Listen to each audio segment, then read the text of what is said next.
please, you can't bend the rules just once. Is it a possible case of life imitating art? Do you know the team could use some new batting helmets?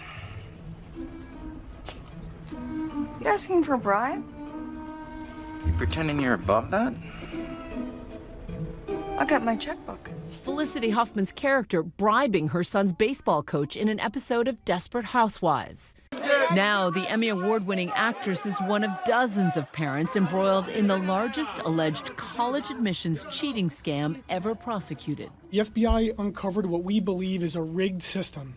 We may have, well, he may have embellished, lied a bit on our application.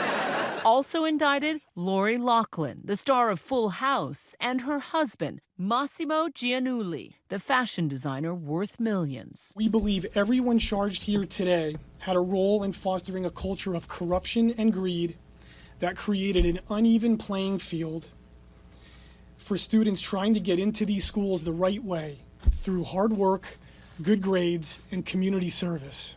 Bombshell allegations implicating 33 rich and powerful parents who are collectively accused of doling out over $25 million to this man, William Rick Singer, who helped their kids get into some of the nation's most elite colleges, from Stanford to Yale to Georgetown. Unfortunately, what many students didn't know was that the odds had already been stacked against them by corrupt practices. Dubbed Operation Varsity Blues, the U.S. attorney saying the investigation uncovering widespread bribes to exam officials to cheat on standardized tests and paying off coaches for athletic slots, even staging photos for students who never even played the sport. In one example, the head women's soccer coach at Yale, in exchange for $400,000, accepted an applicant as a recruit for the Yale women's team, despite knowing that the applicant did not even play competitive soccer. These parents are a catalog of wealth and privilege.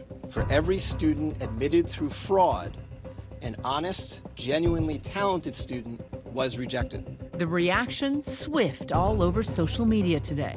This Twitter user saying, "I've been holding my daughter's hand through frustration and tears these past 6 months as she's been working her tail off to get a decent ACT score," while another noting the disparity in how students of color and low-income students are viewed at elite schools. Quote, "While so many wealthy students have their parents essentially buy their way into these schools and rarely experience the same skepticism." For Felicity Huffman, it started here this morning, authorities arresting her at her Hollywood Hills home, accused of paying $15,000 to get her oldest daughter a better score on the SATs. Felicity Huffman was inside this federal building right here. She had to appear before the judge. Her husband, actor William H. Macy, in the front row.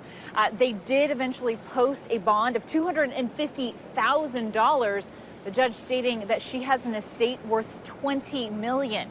Loughlin is currently in Canada and has a warrant for her arrest upon her return to the U.S., charged with the same felony as Huffman, conspiracy to commit mail fraud.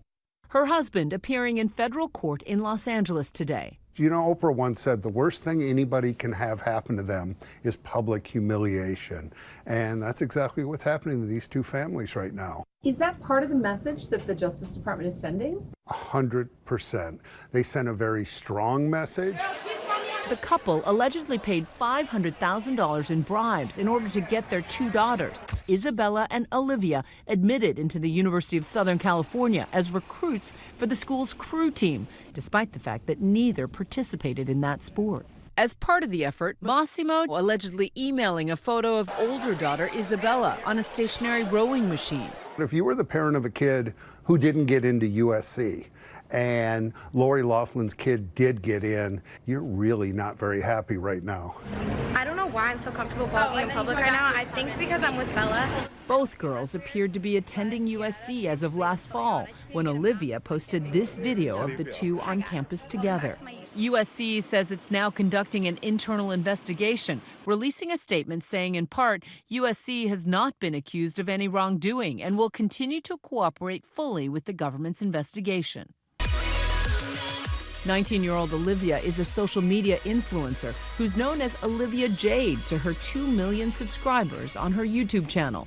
She created a stir over her comments on heading to college in this video post last summer. I do want the experience of like game days, partying, I don't really care about school, as you guys all know. Olivia ended up apologizing to her followers, saying she is grateful for her education. The scheme, prosecutors say, involved more than just parents. They uncovered this alleged scheme with the help of 3 key people. You've got Singer, you've got someone who used to be an prep director for this kind of testing, and you got the former coach of a Yale soccer team. Investigators say Singer funneled bribes through a fake college counseling nonprofit called The Key.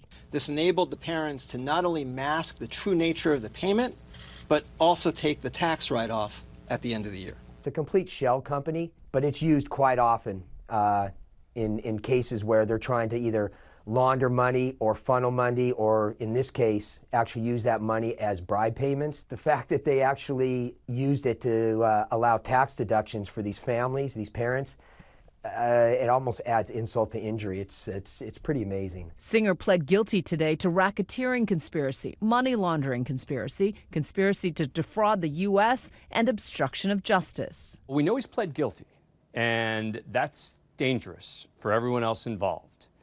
And some would say, well, why would prosecutors make a deal with the guy who's at the top of the pyramid?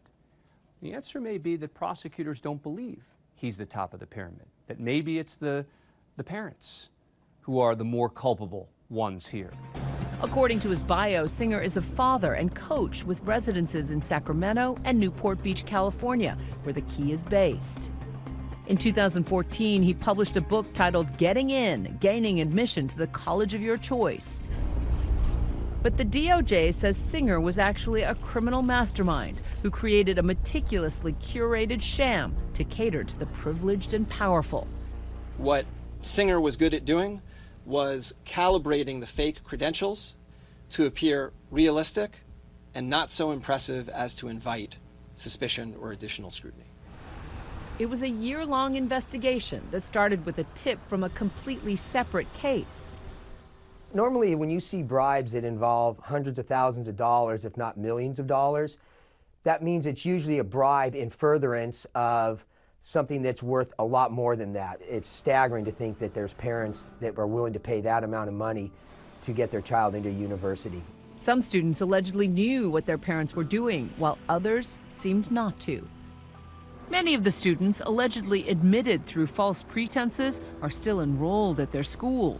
But investigators say the students themselves are not being charged with any crimes. You will see instances where it's important to parents that their child not know that this had occurred. And in that kind of instance, the student would actually go and take the exam, and someone working for Singer would come in afterward, correct enough of the answers, submit the exam. Huffman and her Emmy Award-winning husband, actor William H. Macy, who was not charged, allegedly agreed to the plan that involved arranging to get their daughter extra time to take the SAT.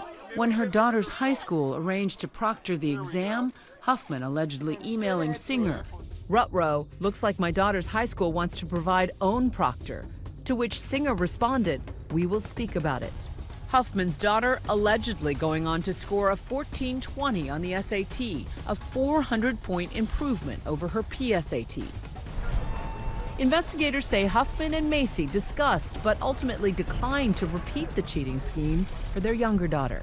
Lori Loughlin is in more legal jeopardy in terms of sentence than is Felicity Huffman, because she allegedly did it twice and paid $500,000. Felicity Huffman alleged to have done it once, $15,000. The amount of money matters. This is not a case where parents were acting in the best interests of their children. This is a case where they flaunted their wealth, sparing no expense, to cheat the system so they could set their children up for success with the best education money could buy. The deck is wildly stacked against low-income kids and many working class and middle class kids. They don't have SAT prep. They may have one counselor per every 1,000 kids. Investigators say they're actively looking for other parents and coaches that may be involved in the scam, and also saying the schools themselves are currently not targets. Many schools taking swift action today, suspending or firing the coaches of athletic teams allegedly involved in the scam. Some schools, including USC, University of Texas, and Yale, saying they're victims in this scam. I think the real victims are people who should have gotten into school who didn't, whose families struggled hard to save money and get their kids to the best college they could. And there's this belief that I got to do whatever I got to do for my kid. And I get that, but you know, part of what we're trying to shift is parents to think about, yeah, I have to do what's best for my kids, but I also have a deep responsibility to other people's kids. Well-intentioned or not, prosecutors say they're sending a message that elite education shouldn't be an entitlement. It's something that's earned, fair and square. There can be no separate college admission system for the wealthy, and I'll add that there will not be a separate criminal justice system either.